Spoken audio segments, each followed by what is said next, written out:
शुभ संध्या मोर बंधु मानक बंधु माने मो बो सहित मु पुरी रे समुद्र बेलाभूमि रे बुलुथिली। मो बो गोटे एमिति मनीष जदि कहीं दुकानी कहीदे माँ ये जिनसटा किनिनियो ना भारी भल जिनस सेतिकी डाकरे मो बो सेठी अटक आ निश्चित भाव में किसी गोटे जिनिस किणव। तेणु तार मोर से समुद्र बेलाभूमि रे बुलाबुली करी बहुत सारा जिनिस किणुथिलु किंतु मन से खुशी लगुन कहीं ना समुद्र बेलाभूमि को जो भली भाव में अपरिष्कार करुछंती आ संध्या समय रे से जो आइंस जिनस से खाइबा तैयारी होउची तार जो स्मेल होउची विश्वास करंतु मनरू खुशी सब कुआडे उभे जाउची।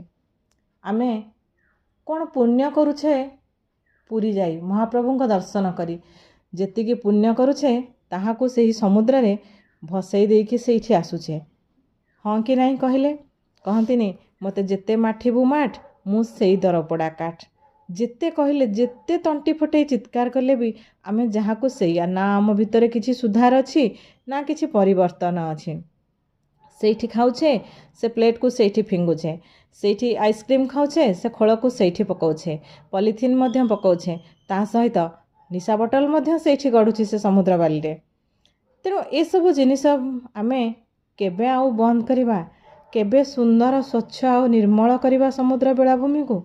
केते सुंदर परिवेश सतरे आत्मविभोर हो जाउछि मनीष। आमे सेथि पई तो समुद्र बेलाभूमि रे किछि समय कटौछे ना सेही शांत स्निग्ध परिवेश रे मन को किछि खुशी करिबा पई, किछि आत्मतृप्ति लाभ करिबा पई, किछि आनंद पाइबा पई, मनीष जीवन रो दुख भूलिबा पई आमे बुलिबा को जाई थाउ बा किछि समय सागर बेलाभूमि रे बसी खुशी गप करि थाउ सांग मानक सहित बंधु मानक सहित।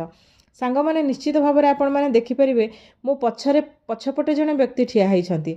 मु एथि पई सेठी ठिया हेकि रहिथिली जे से व्यक्ति जनक मध्य हाथ रे किछि अलिया जिंस धरिथिले। वयस्क व्यक्ति जने मोठारु मध्य बयस रे बड़ हेबे। से किछि समय से अलिया जरी सेठी धरि ठिया हेले आ तापरे से अलिया को से समुद्र गर्भ को फिंगी देले। वाह कि सुंदर पदक्षेप आपणकर, केते सुंदर विचारधारा मध्य आपणकर। आउ ए समुद्र बेलाभूमि रे कुनी कुनी पिला माने सबु बसी बाली रे घर तैयारी करुछंती। सतरे सेमानंकु देखि पुणी थरे इच्छा होउची फेरी जानती कि सेई पिला दिन को पुणी थरे ए धूली माटी रे गड़ी मन को खुशी करी दियंती एवं बाली घर तोली केते स्वप्न पुणी देखंती। तो महाप्रभु जगन्नाथଙ୍କ पाखरे आपण मानଙ୍କ पई आशीष भिक्षा करूची। पुणी थरे विनम्र प्रार्थना माने अनुरोध रखुची आपणको सबु बेले परिवेश को स्वच्छ रखंतु।